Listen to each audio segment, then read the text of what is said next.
What's up, guys? It's Will from Basic Gear Review, and I'm once again joined by my friend Nick from Instrumental Music in Ventura, and today we're going to be checking out some jazz basses. We're running into an Ampeg B100R Rocket bass amp mic'd with a Shure Beta 52.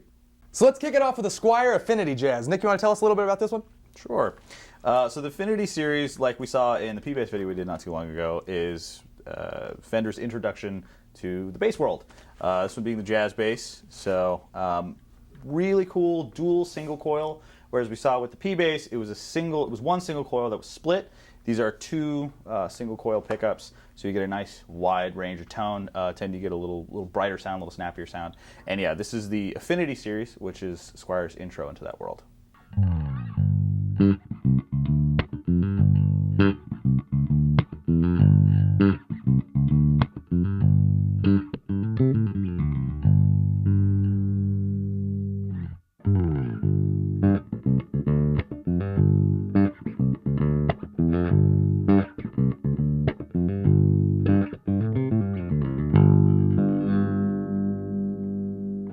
Alright, so right off the bat I noticed the neck has no finish, which I kind of prefer because my hand sticks a little less on that kind of stuff, and I noticed that my original Affinity did have a finish on it, which was kind of weird. It was a 5-string version though. But it was slipping out of tune just a little bit, but other than that it's pretty comfortable. It feels like a jazz bass, sounds like a jazz bass, so let's let you give it a play. Let's see what it's like. Cool, yeah. Before I start tearing it up, I just wanted to mention a couple different things. Unless we otherwise specify, they're all going to have maple necks. They're going to be alder bodies. And the radius of the fingerboard will be 9.5 inches, and the nut width will be 1.5 inches. So that's going to be consistent as we go along unless we otherwise specify. We got some cool stuff showing up. So anyway, let's try something here.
Damn, I think you're still buzzing from your show because that was really good.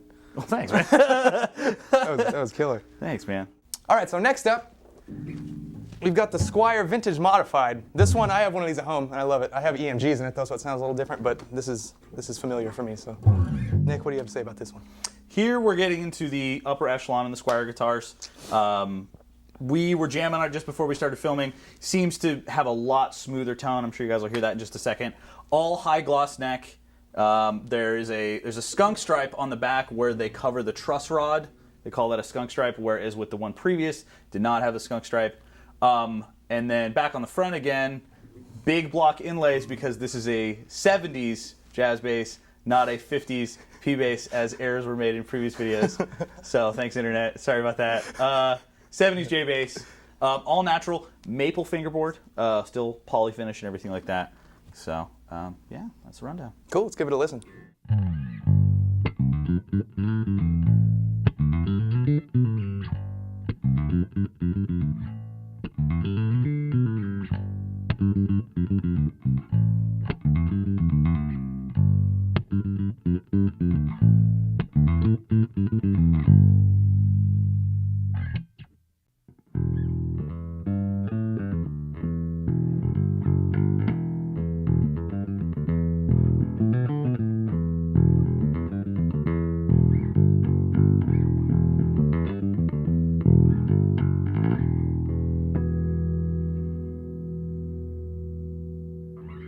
All right, right off the bat, this one's a lot more comfortable and it sounds a lot better. It's got a high gloss finish on the neck, unlike the last one, so stickiness is a little bit there, but not too bad.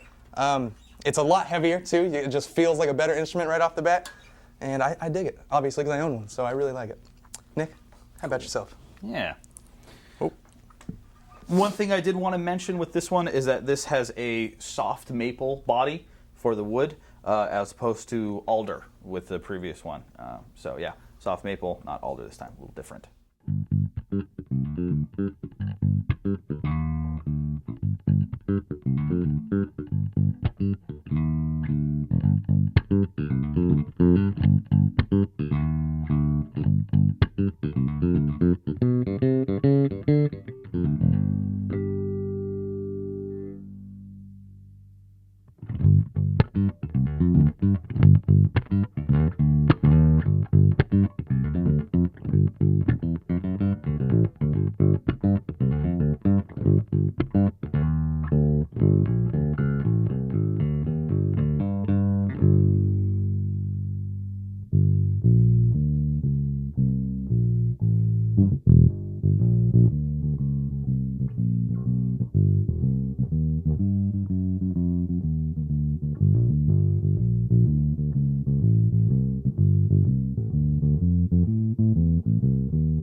Nice. That was cool.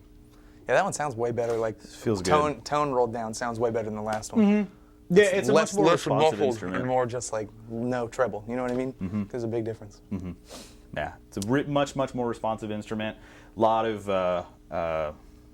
much more expressive in the pickups. There was a greater variety and clarity. So it's cool. I think this would definitely be a good happy piece in any collection. Okay, so we're sticking with the Vintage Modified series, but this time we've got a fretless.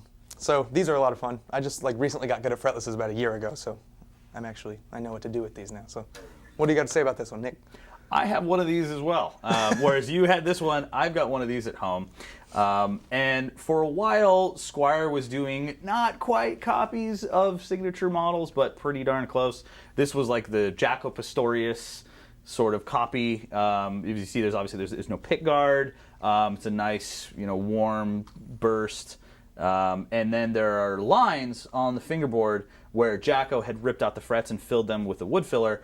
In this situation, they just paint the lines right on. So it gives you a little easier roadmap to follow to know where you're at. So they did one for Jaco. They also did kind of like a Pino Palladino P-bass sort of clone. But like I say, I have this one at home myself, and it's a cool one. It's made me happy. Nice, cool. Let's check it out. Take a listen.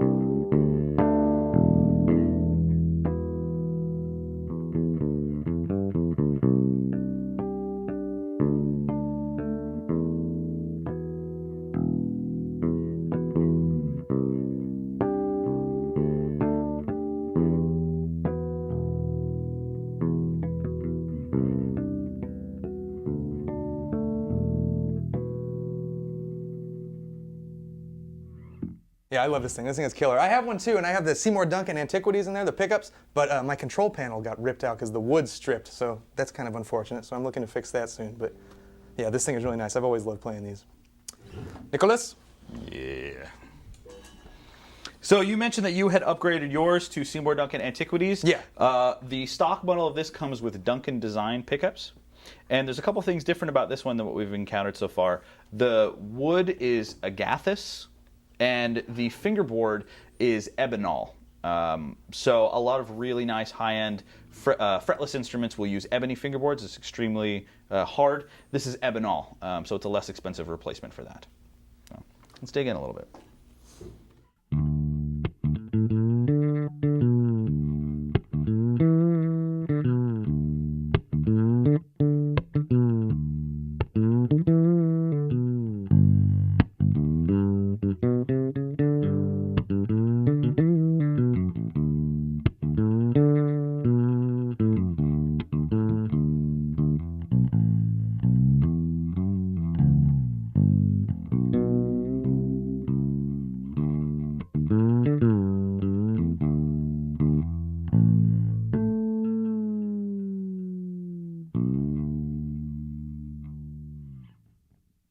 I'm glad you got that harmonic slide. Yeah, I forgot to do yeah, it. you gotta do it. It's so cool. Got to do it with the fretless stuff. So.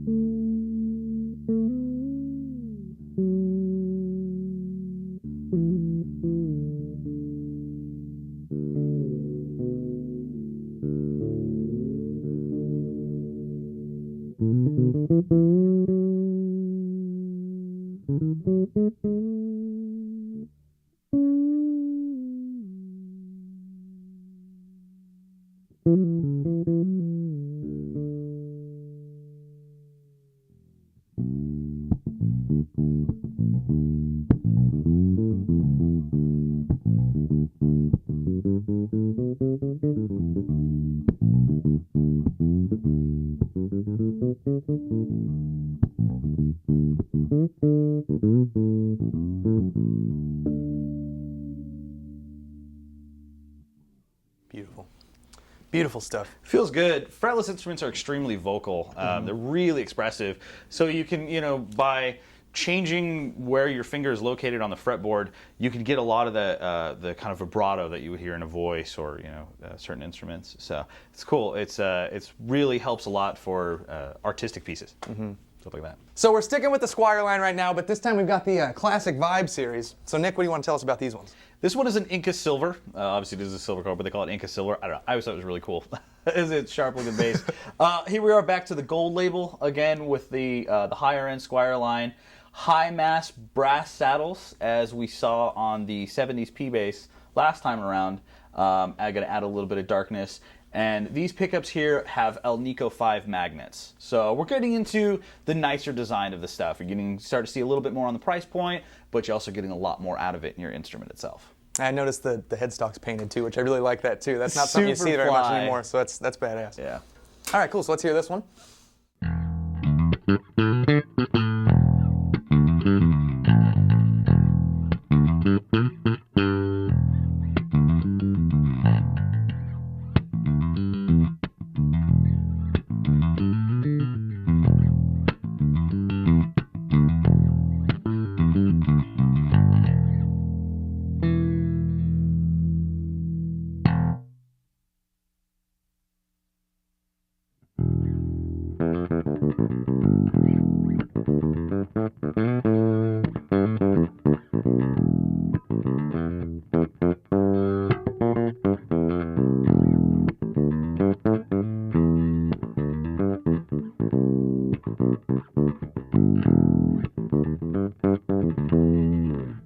So right off the bat, if I had my eyes closed and I was playing this bass, I would assume it's a Fender because it feels so nice and it sounds so nice, and I'm really impressed by Squier on this one. So Nick, what are the specs on this guy? It's a good instrument. We've talked about the saddles so far, but the one thing I forgot to mention was that this is a basswood body. So I said we'd mention things as they came along. This one's basswood. All right, cool. Well, let's give it a listen in your hands. Do that.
Nice.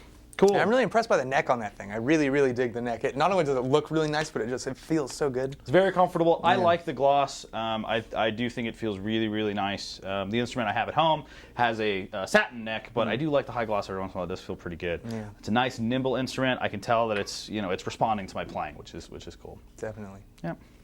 So finishing off the Squier line, we've got the Deluxe series here. This one's a 5-string. So Nick, what do you want to tell us about this one? So there's no gloss on the neck, which Will can feel it if you flip it over. It's not shiny or anything. There's no gloss whatsoever. And this one has a slightly different radius on the fingerboard. This is a 12-inch radius as opposed to a 9.5, so a little bit more curvature. And yeah, we have 5 strings now. We haven't seen a 5-string instrument thus far. This one has a low B tuning. And this is active. It's got a 9-volt cavity in the back.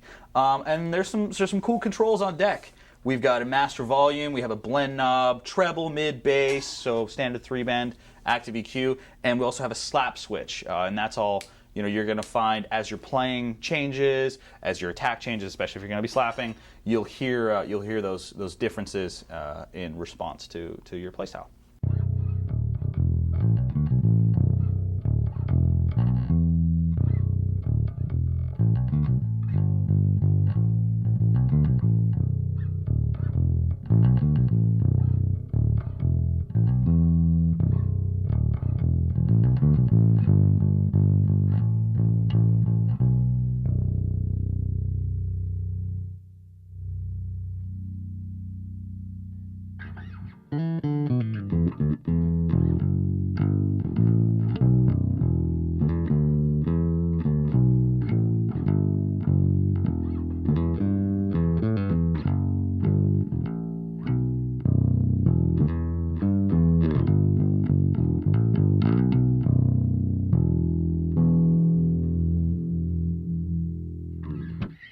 Yeah, this one's nice. This one sounds pretty good, and the active stuff obviously makes a huge difference. So it's real clear. It almost sounds compressed because it's just really nice in there. So Nick, you're up.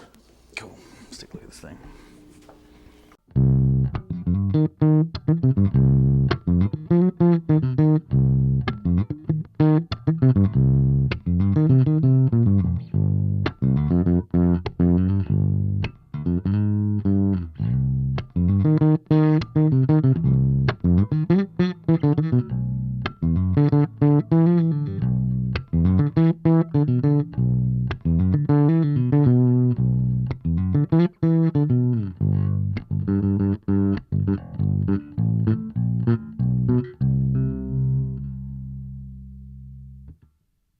All right. Cool. I'm going to hand it back to you. Why don't you show off the slap switch a little bit? Cool, definitely. Let's take a peek. So here's without. Here's with.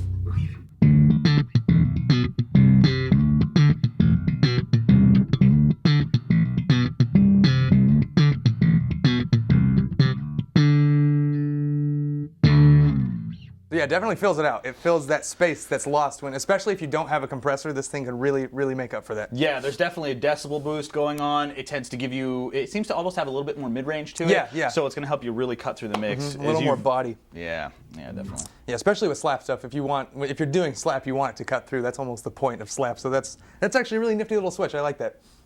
All right, so now we're moving on to Fender. And first up here, we have the Mexican Standard. So Nick, you want to tell us a little bit about this one? Mm-hmm. This one's made in Mexico, and here officially we have a Fender product. It's going to have a maple neck, rosewood fingerboard, alder body. These are all things that we've encountered so far. but the sheer construction of the instrument alone is definitely going to be much superior to what we've encountered so far. You're going to have some really transparent pickups, good solid build, a fully giggable instrument. I've kind of got my eye on a Mexican-made precision bass. I already have a nice P, but I'd like one that's a little bit different. And yeah, the Mexicans will swing with some of the other instruments, especially if you're on the road or doing some touring. So you know that if you put your money down for an MIM, you're still getting a good piece.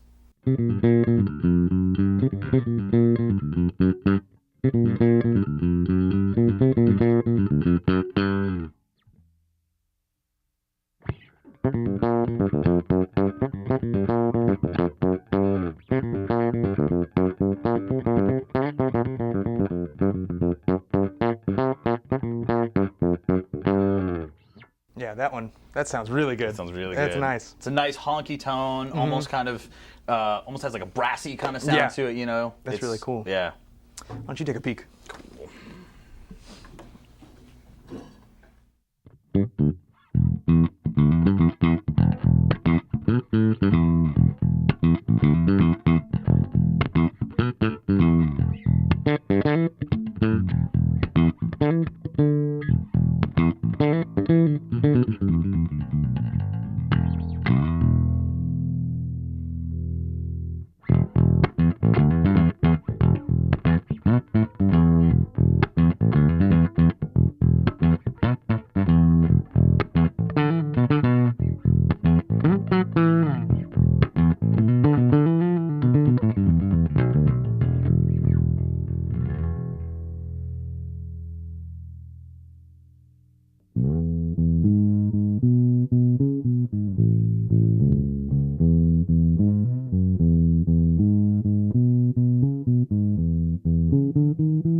Nice. Yeah, one of my favorite things about jazz basses is that you can totally get away with a P tone somewhat with that front pickup if you have to. You know, if you're playing a gig and you don't want to switch basses, it pulls it off surprisingly well. Yeah, this is a really good sound, though. There's definitely something to be said for the jazz bass. It is a very different instrument. It has a voice all its own, so I'm liking it more and more. Oh, yeah. Yeah, it's beautiful.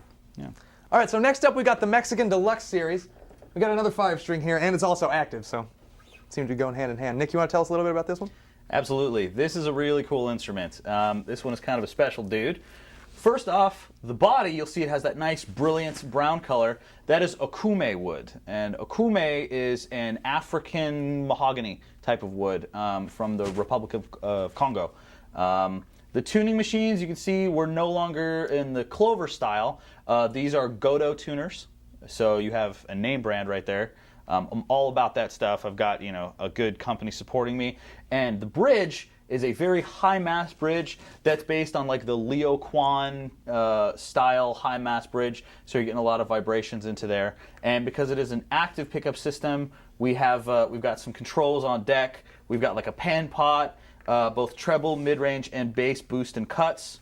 And our pickups are the Fender noiseless pickups. So you notice sometimes when we were or at least I could hear it when we were spinning the controls to go from pickup to pickup, sometimes when we would be just on the neck, you'd get some buzzing, or if you're just on the bridge, you get some buzzing. Having a noiseless set of pickups helps reduce that quite a bit. So it makes for a really well-constructed instrument that's going to have a distinct voice because of that Okume wood. Awesome. Well, let's hear it.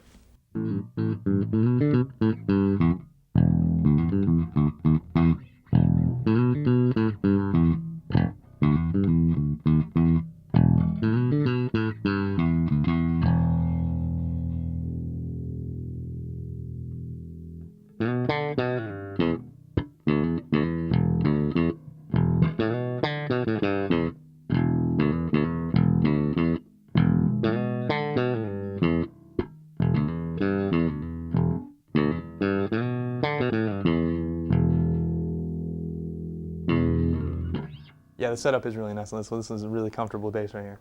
Would you like to give it a swing? Yeah.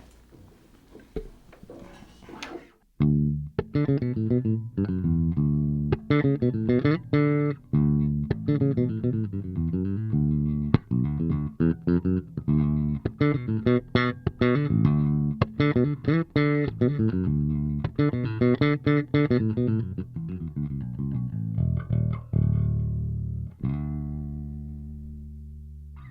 thing I want to mention before we go on any further is the string tree right here.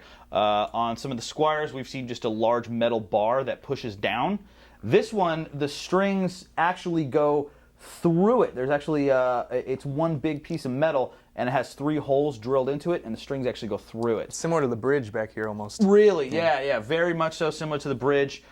Really high mass, and it's going to help maintain a lot of stability for your treble side of things. So, yeah.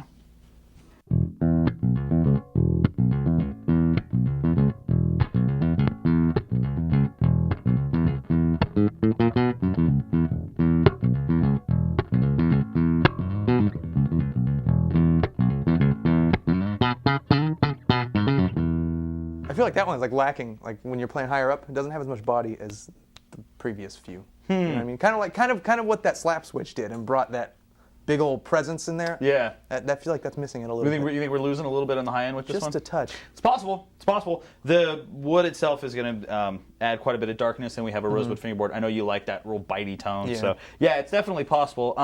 But you know, having all the EQ features, if you think you're going to be digging it a little bit or going a little higher on the fretboard, then that can all be kind of EQ'd and fixed around, you're right. That's nice. Yeah, we're set. And the noiseless is cool too. I noticed makes a big difference. Yeah. So next up, we've got the American Standard series. So Nick, you want to tell us a little bit about this one? Sure.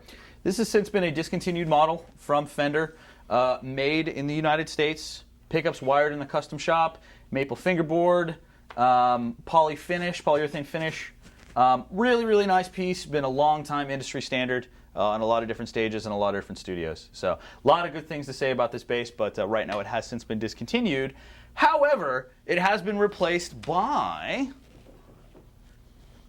the American Professional series. So the American Professional series, we still have pickups that are wired in the custom shop. They're Fender vintage style pickups, and as opposed to the frets on this instrument, which are medium jumbo, the frets on this are medium tall. So there's going to be a slight difference in the frets, and there is a compound radius, which means that the radius is going to change a little bit down here as it is to up here. So it's meant to be a little bit more playable, a little more comfortable as your hand moves around and you begin to traverse that neck. So there are definitely some subtle differences. You still have the high mass bridge, which can be used as a top loader or a string through. So we still have that feature. And then, satin neck, and the, made in Corona, California. Awesome, cool. So let's compare how these two sound. Let's just see how big of a difference we really got here. So.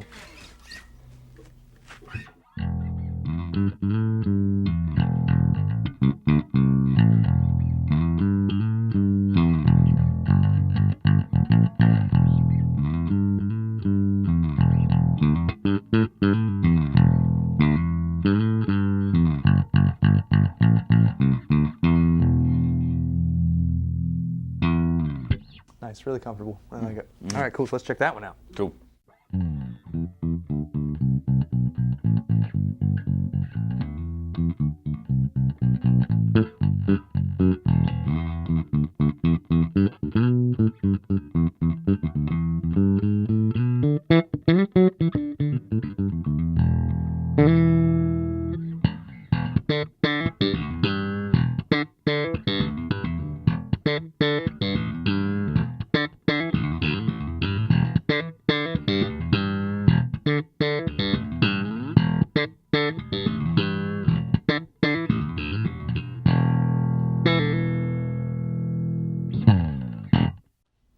Sweet. Very comfortable instrument. Definitely really comfortable instrument. I have an American Standard Precision bass, like we saw in the P bass video. Pretty much looks just like this one. Other than it's the it's the P bass sister to this one. This is actually one thing I forgot to mention too, is that this is a new color. I believe this is Sonic Gray, I think is the name of the color. I love it too. It's so cool. Yeah, super pretty, super pretty. Looks really nice with maple. They also do make an option with rosewood as well, and it's just, I don't know. It's a nice looking instrument. Yeah, I like that they're bringing back old school colors as opposed to the typical like sunburst, black, white, everything we're used to seeing. And then the Flea bass has got the shell pink on it too. So I really dig that they're bringing back those retro colors again. Yeah, I have to admit, even though I have a 3-tone sunburst bass, like I'm super done with 3. Like I think like every company in the world has done like a 3-tone sunburst. Oh, Like yeah. so I like seeing instruments like this. I like seeing, you know, I'm a big fan of like wine red. That's one of my favorites. yeah. My guitar player Rick has a wine red Les Paul. You know, so colors that are not black, white, or 3-tone sunburst. Really, Yeah, those typical 3. Yeah, exactly. They get me pretty stoked. Yeah, like me too. Yeah, so it's a good one. It's a good instrument. So next up, we have the American Deluxe series here. And Nick, you want to tell us a little bit about this one? Sure. This is another active bass, and this one will have the big block inlays on the fretboard. The American Deluxe series, real quick, is another discontinued item, just like the American Standard. This one has been replaced. We'll talk about that one in just a second. But yeah, modern C-shaped neck, medium jumbo frets, N3 noiseless pickup systems on there. So you still definitely get some really cool stuff. You get, you know, you have an active passive switch on there. And what's nice is this still has the passive tone too. So when you're rocking the passive, you still got that control, which a lot of stuff doesn't have. If you have a switch, you know, it's kind of just like that's what you got. Yeah. So I really appreciate that. There's one thing here that I really like too, and this is, I believe it's called the Silent Tree, if I remember correctly. I can't remember exactly. I think it's called Silent Tree. But it's another little washer that's down below this nut, and it just pushes it down a little bit so you don't get buzzing back behind the nut on the A string. Classic with the scale length for any Fender bass. Just kind of the nature of the beast. It's like Gibson Les Pauls, like having trouble intonating on the G string. Fender basses always have, you know, some buzzing back behind the nut on the A string. Especially considering it's straight as opposed to the, you know, the bent headstock on Right, other guitar. exactly. Like on Les Pauls, it doesn't have that issue because it's bent backwards. Exactly. There's no break angle. So by going with this one, this comes stock as a Silent Tree. And yeah, it just helps reduce that. Now that is also available just to order as a single part from Fender or from any one of the authorized retailers. That's cool. So yeah, it's a neat little perk if you're having problems with that. So as I said, the American Deluxe series has been discontinued, but it was replaced with the American Elite series. So this is the Fender Elite series, still made in Corona, California. We have a new version of the Fender Noiseless series pickups. We still have our active passive switch. We still have our nice high mass bridge. We have little nicer inlays in the fretboard. We have our truss wheel right here, which we can adjust with an Allen wrench, you know, for doing stuff on the fly, for touring around, whatever. We have a nice cut right here. So they had this on the American Deluxe series, but it's a little bit deeper. It's been sculpted a little bit differently this time, so it's even more comfortable getting up higher on the fretboard.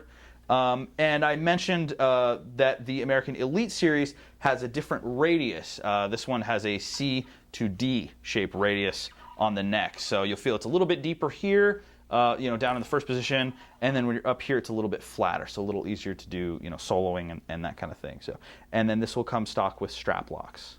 So definitely some similarities with the American Deluxe series, but there's definitely some upgrades as well. Again, new pickups, new contour right here, and the neck goes from a C to D, so there's some differences.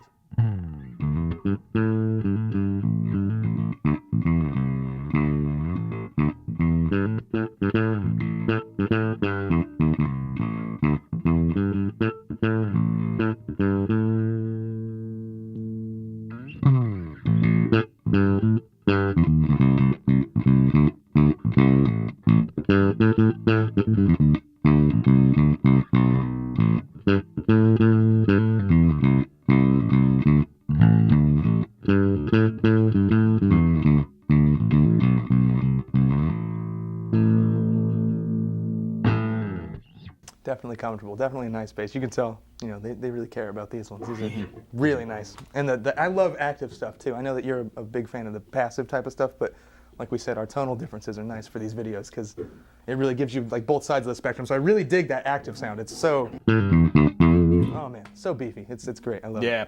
One thing I noticed when we were doing the P-Bass video is that the YouTube has like a natural compression. Yeah. One thing I noticed is that when we kicked on the active for the PJ bass, in the room, it was a huge sound. Like the walls just started shaking. And then when I listened to it back on the video, I was like, man, you kind of lost a little bit of that. Some of that magic. Yeah, having the ability to go from active to passive gives you a lot of versatility in your instrument. I have an active Stingray, and that has just a different enough tone to where my passive bass keeps me excited. So having a bass that can do both is it keeps you dangerous. Especially when you got 2 pickups in it too. It's like your versatility is just crazy through the roof at All that over point. the place. So that's nice. All right, cool. So let's hear that one. Let's see how that one sounds.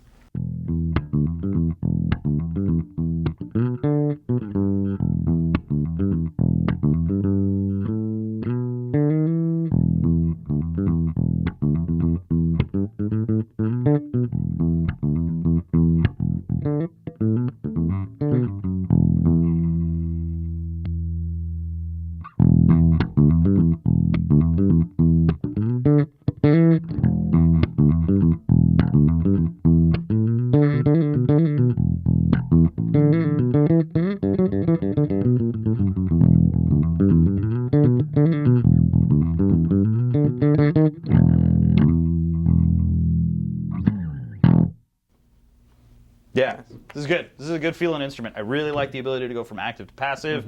I like that I'm not hitting a block when I'm up here. I know I didn't go that far, but I was just kind of noodling around a little while ago, and I like that I'm not hitting a block right here. So this contour is a big help. Very comfortable. So that does it for Fender's standard issue models. Now we're going to take a look at a couple signature models that they've released. So we're starting off with the newest Flea bass that they just came out with not too long ago. We did a video on that if you want to check that out. This thing's great. I love it. I love it. Nick, you want to tell us a little bit about it? Because I know it's definitely a little different than what we've been looking at. I absolutely would love to talk about this one. I was really excited when this bass came out. And not because I'm a big Red Hot Chili Peppers fan, and not because I love Flea. I mean, I do. He's a great player, and I love the band. But I like stack knob basses. I think these things are really cool, and I've been waiting for them to reissue this. And it's neat that they would reissue it in such a distinct instrument. So first off, you see the 2 controls there. We have, very similar to a P bass, we have 1 volume and 1 tone, but the silver knob is your volume. And that would be for the neck. Yeah, neck volume. And then the one on the bottom is the tone for the neck. Which is notched, by the way, which is really nice for a tone knob to be notched, because if you find that sweet spot, you don't have to kind of fiddle and kind of try to remember, because it's... You just click right back to beautiful. it. Yeah. And then the one just below is the volume and tone for the bridge. So you can really get some neat tone sculpting going on. Put more predominance in the neck, still having the bridge going on, or whatever. And for guys like me who play P bass predominantly, it was a very familiar feel while still having a jazz bass. Now, a lot of people when they see stack knob basses, they think 1962. This one is a recreation of Flea's 1961 jazz bass because it is in shell pink. So distinct color that was introduced. And as far as the finish goes, instead of being a polyurethane like we've seen, this one has a road-worn nitrocellulose lacquer finish. So it's going to be a little bit of a thinner finish. And then the radius for the fingerboard is different too. Thus far we've seen 9 1/4 inch radius. This one is 7 1/4, if I believe. Yeah, this one's 7 1/4 inch radius. Definitely noticeable too. So yeah, it's going to feel a little bit different. And then of course it's got all the nicks and dings. There's definitely some hits up here. If you flip it over, there's some hits on the back too. Looks like there's a little... Got all that nice wearing right there, the belt buckle wearing. Definitely some buckle rash. And on the neck plate is his signature. It's handwritten. He wrote his name, and then there's a cool smiley face with a missing tooth. Classic. Yeah, classic Flea. That's great. You gotta just love the dude's style, man. He's just awesome. so he's one of a kind. Yeah, he definitely is. Yeah. And it's also got the reverse tuners, right? Which is pretty cool. Reverse vintage style tuner, so as opposed to pushing out, you're actually going to pull in to tune it sharper. And these are burnished as well, and they're a little smaller, so it's going to be more of a classic build to the way things were. Now this one's made in Mexico, but it is definitely one of the nicest Mexican-made instruments I've ever encountered. It's a cool one.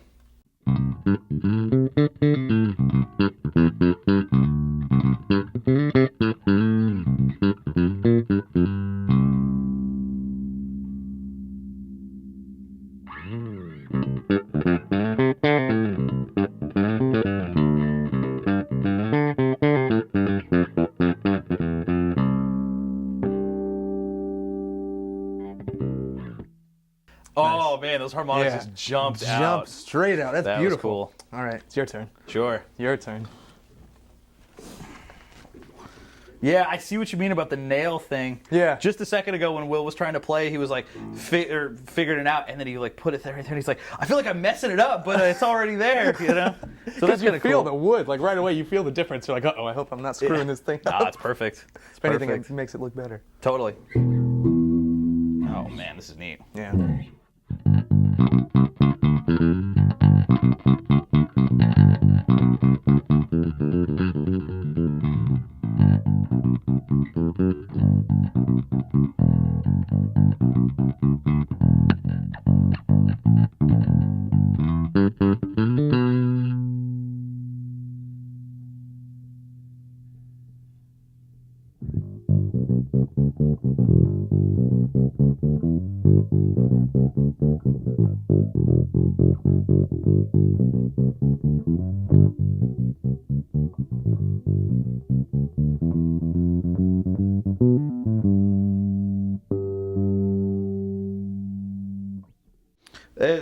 This feels really, really good. It really does. I like the tonal characteristic of it. I like the way it feels.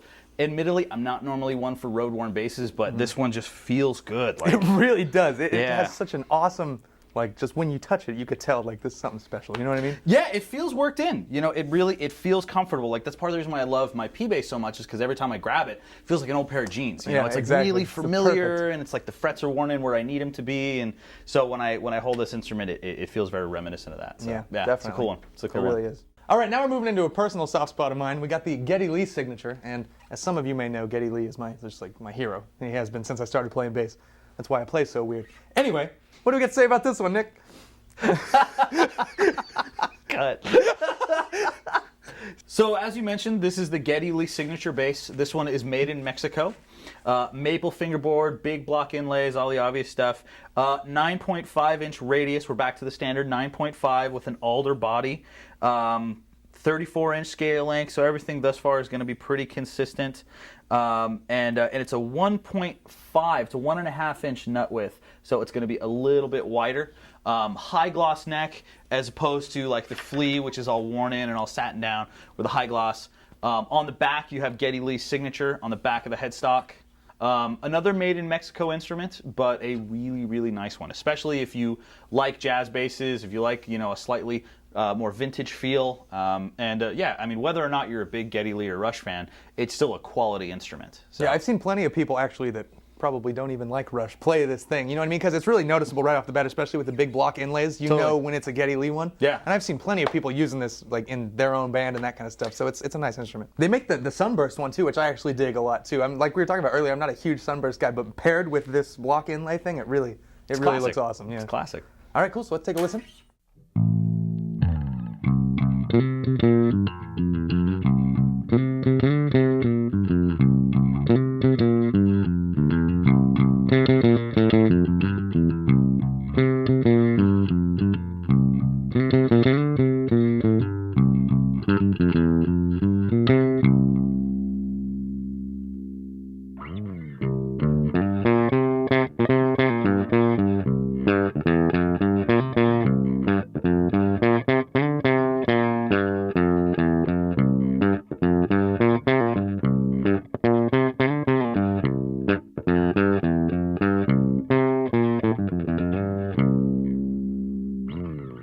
Yeah, I can definitely tell that it's a little thicker up here. It actually feels really nice. It's more reminiscent of a P bass. You know, because I've noticed I have a Jaguar, also a Jaguar bass, and that one is like a magnified version of the jazz bass. It gets so thin up here, it's crazy. So I really like the difference in this one. It's nice. Nice, cool. Let's have you check it out. Yeah.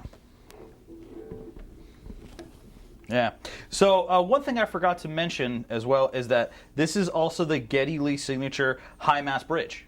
It has a signature on here. This is kind of based on you know, the Leo Kwan 5-screw high mass right on there. So this bass was coming out before they started doing the American the Elite series, which has the stock and everything like that. So it's or like the Mexican deluxe jazz bass that we showed. And the high mass Fender one. Yeah, it specifically exactly. said Fender high mass as opposed to this. So it's got Geddy Lee's signature right on there. So a couple differences too in design, but nothing. I'm sure it's nothing too performance-wise. Right, for sure.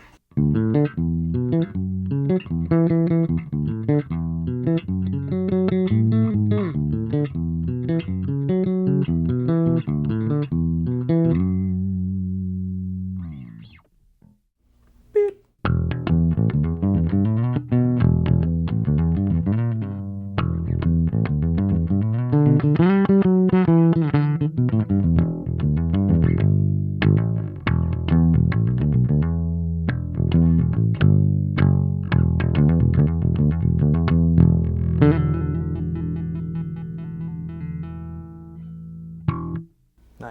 This is cool. It's got a big, beefy tone to it. Yeah, it does. Yeah, I dig. Fun little factoid. On Moving Pictures, Geddy Lee used this for the first time. He had a 70s model, and he would use the front pickup, like just only the front pickup, to kind of emulate that Rick tone because he realized it had a little more bottom end than the Ricks did at that time. Because the 4001s had that transistor that was just like, it had that really cool presence, but it didn't really have very much body. Yeah. So he started using this and like only using the front pickup to emulate that Rick tone. Nice. Yeah, 1980, 1981. Yeah. So that's pretty cool. That's a The nice rest, little- the rest is history, I Yeah, guess. exactly.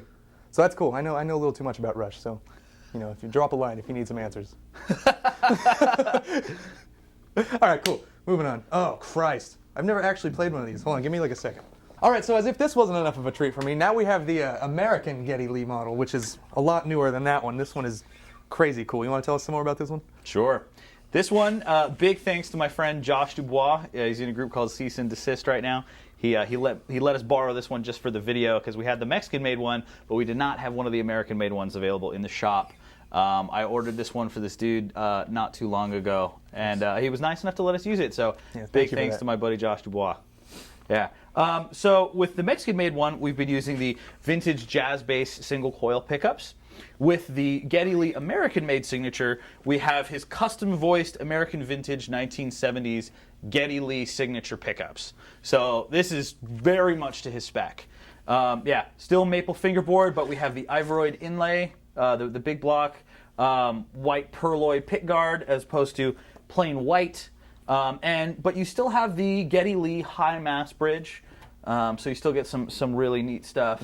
And then Mr. Josh Dubois also did the secret mod, the fun drop mod. D tuning, and that may or may not have been what got me to finally get mine for my P-Bass.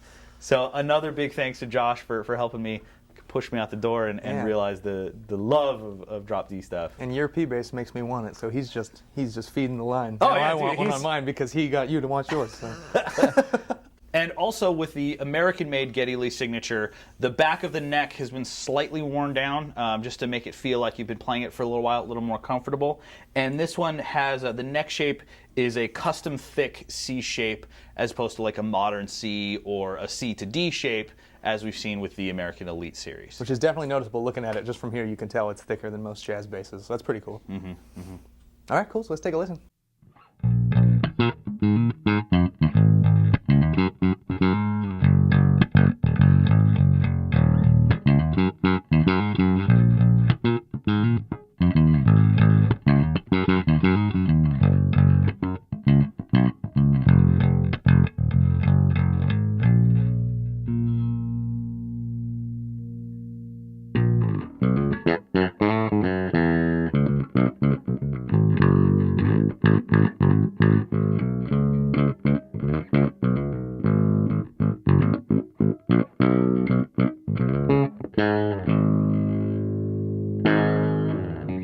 Nice.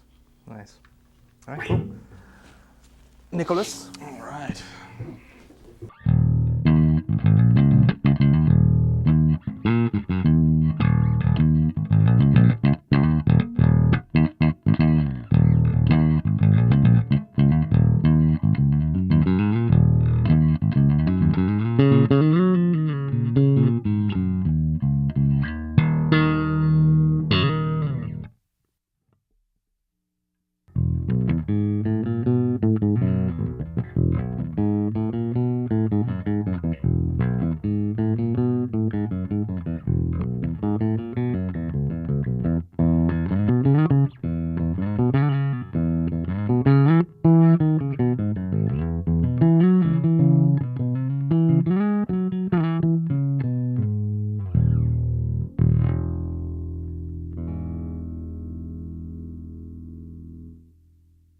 One thing my good buddy Josh did do, just so you guys know, this one is tuned down a half step. I'm sure some of you guys have heard a little difference. Yeah, it's tuned down a half step. And just for the sake of doing it, this is your drop tuner, by the way.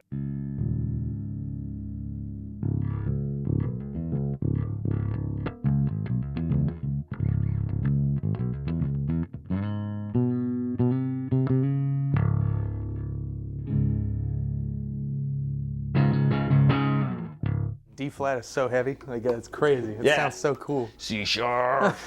D flat, C sharp. And just to reiterate, this one does not come standard. This is a mod that my friend Josh had done for this bass. Same thing with my P bass. It's a company called Hipshot that makes these.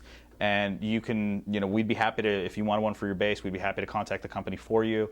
And you guys can order one if you want. And Hipshot is cool enough to make one that'll fit for pretty much any style bass. So we have a customer who bought, what was it? It was the Music Man Stingray, the old Smoothie, which was the 40th anniversary. He bought one for his old Smoothie. My friend Josh has bought one for his, Geddy Lee Jazz. I bought one for my American Standard P. And Hipshot has made one that'll look identical.